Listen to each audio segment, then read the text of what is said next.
Bonjour, vous regardez l'aperçu du marché où nous analysons les principaux événements qui peuvent affecter vos échanges cette semaine.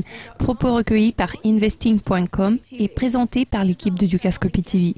Le dollar a chuté contre l'euro et d'autres devises majeures vendredi après la publication des données pointant vers une croissance anémique des salaires aux États-Unis. Cela a poussé les investisseurs à réviser leurs attentes quant au calendrier de la première hausse des taux d'intérêt à court terme.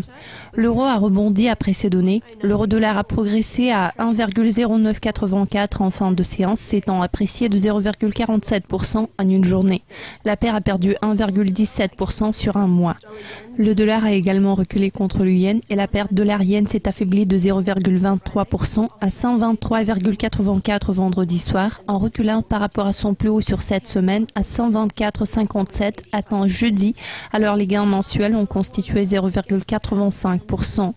Le dollar s'est déprécié contre le sterling et le franc suisse. La paire sterling-dollar s'est renforcée de 0,17% pour s'établir à 1,5627 et le dollar franc suisse a glissé de 0,23% pour atteindre 0,9670. Les actions asiatiques ont chuté lundi car l'enquête sur l'activité manufacturière de la Chine pour juillet est apparue plus faible que prévu.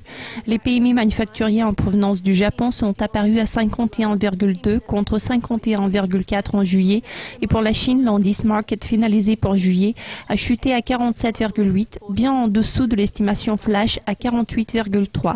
L'économie australienne est fortement tributaire des exportations vers la Chine. Le Shanghai Composite a chuté de plus de 2,4%, tandis que le Nikkei 225 a reculé de 0,45%. Le S&P s'est affaibli de 0,42%.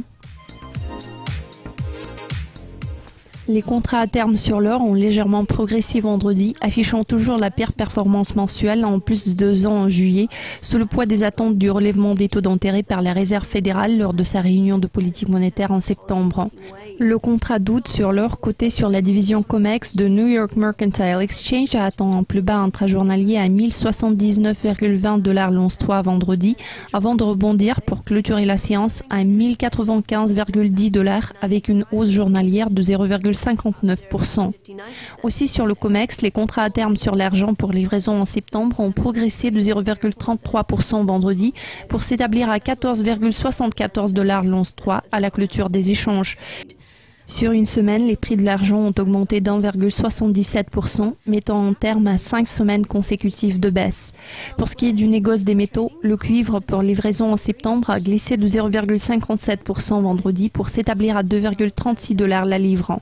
Les prix du cuivre ont diminué de 0,76% sur une semaine, enregistrant la 5e perte hebdomadaire consécutive. Les prix du métal rouge ont plongé de 9,6% en juillet car de fortes baisses sur le marché boursier de la Chine ont secoué la confiance des investisseurs. Les cours à terme du pétrole brut ont brusquement chuté vendredi pour enregistrer la pire performance mensuelle depuis la crise financière mondiale de 2008, car les préoccupations liées à une surabondance de l'offre sur les marchés mondiaux a continué à faire baisser les prix. Le Brent pour livraison en septembre, coté sur l'ICE Futures Exchange de Londres, a atteint son plus bas de la séance à 51,63 $ le baril, en niveau jamais vu depuis le 30 janvier, avant de clôturer à 52,21 $, enregistrant une baisse journalière de 1,10 $, soit de 2,06%. Les cours à terme du pétrole ont chuté à leur plus bas niveau en plus de 4 mois aux États-Unis vendredi, après les données sur l'augmentation de plateformes de forage aux USA la semaine dernière, qui ont renforcé les préoccupations sur une production antérieure robuste. Sur le New York Mercantile Exchange, le brut pour livraison en septembre a frappé en plus bas intrajournalier à 46,70 $ le baril, en niveau jamais vu depuis le 24 mars, pour clôturer à 47,12 en baisse de 1,40 $, soit de 2,89%. Cela conclut l'aperçu du marché. Merci de nous avoir suivis. Restez à l'écoute de Dukascopy TV pour nos mises à jour régulières.